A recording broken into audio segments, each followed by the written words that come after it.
오늘 말씀은 신명기 18장 15절에서 22절입니다. 엄마 염소와 7마리 아기 염소가 살고 있었습니다.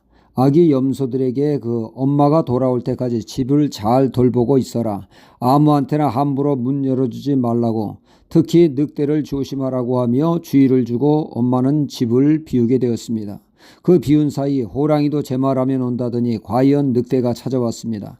늑대는 아기 염소들에게 엄마라고 어서 문을 열라고 했지만 아기 염소들은 거친 목소리를 듣고 늑대인 줄 알아 속지 않았습니다.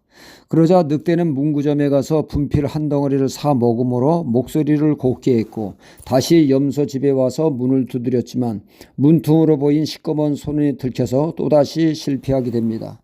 늑대는 빵집에 가서 밀가루를 얻어 손이며 발이며 발랐습니다.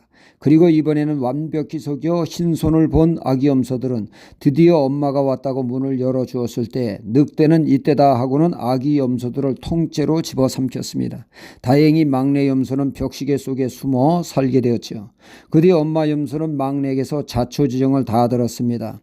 엄마 염소는 너무 배가 불러서 늑대가 멀리 가지 못했을 거라고 생각하고 주위를 살펴보니 과연 가까운 나무 그늘 아래서 골아떨어진 늑대를 발견하게 됩니다. 엄마는 늑대의 배를 가위로 열어 아기 염소들을 모두 구했습니다. 엄마 염소는 늑대를 혼쭐 내기 위해 돌을 늑대 뱃속에 잔뜩 집어넣고 재빨리 꿰맸습니다. 잠시 후 깨어난 늑대는 목이 말라 우물에 갔다가 물을 마실 때 돌의 무게로 그만 우물에 빠져 죽었다는 이야기입니다. 하마터면 아기 염소들이 엄마와 늑대를 구분 못해 생명을 잃을 뻔했습니다. 이렇듯 이 세상에는 가짜가 판치기에 주의해야 합니다. 때로는 가짜가 진짜보다 더 진짜처럼 위장하기에 세심한 주의가 필요하다 하겠습니다. 어느 때 보면 생화보다 조화가 더 멋있게 예쁘게 보이기까지 합니다. 모조품, 짝퉁이 판치는 세상에서 진품을 가리는 분별력이 있어야 속지 않습니다. 가짜는 늘 달콤하고 우리의 입맛에 착착 막히에 자칫하면 속습니다. 이는 비단 이 세상살이만이 아닙니다. 영적 세상에도 이 세상 못지않는 가짜가 판을 친다고 한다는 사실이죠. 가짜를 분별 못해 낭패를 보게 되어집니다.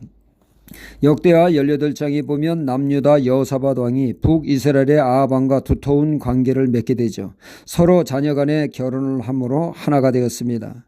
어느 날 아합 왕이 여호사밧 왕에게 제안을 하게 되죠. 사돈이 나를 도와 아람 군대와의 길못 라몬에서의 전쟁을 치르고자 말입니다. 이에 여호사밧 왕은 우리가 남이가 하며 흔쾌히 그 싸움에 동참하게 한다고 약속을 하게 됩니다.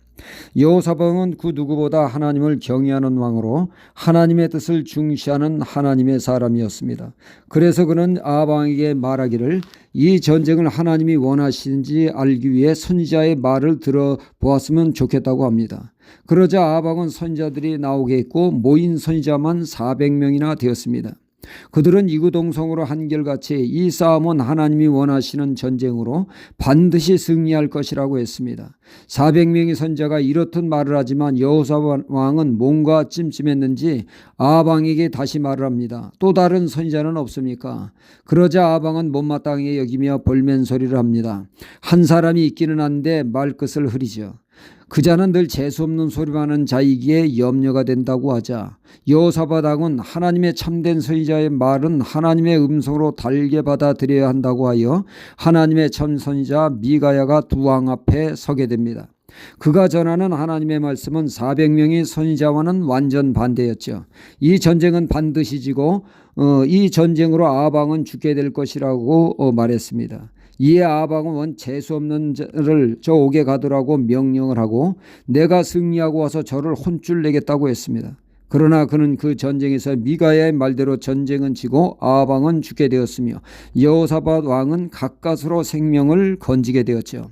400명이 틀리고 미가야 한 사람이 옳았습니다. 만약 그때 아합 왕이 400명의 거짓 선지자의 말을 듣지 않고 참 선지자 미가야의 말을 들었다면 그는 생명을 잃지 않았을 것입니다. 그는 진짜와 가짜를 구별 못해 죽게 된 것이죠.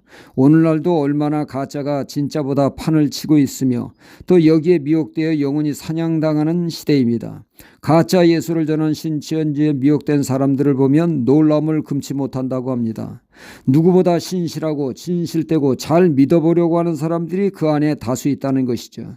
그들은 안타깝게도 가짜 예수와 진짜 예수를 구분 못하는 그것이 그들의 신앙을 스스로 파멸로 몰고 간 것입니다. 그 무엇보다 중요한 것은 분별이 신앙의 생명과 같다라고 하는 얘기죠.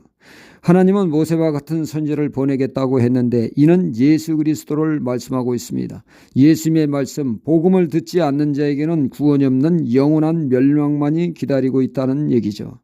양은 목자의 음성을 듣는다고 말씀을 했습니다. 우리는 목자 되신 주님의 음성에 귀를 기울이고 늘 따라 늘 은혜 안에 거하는 신앙이 되어야겠습니다. 할렐루야.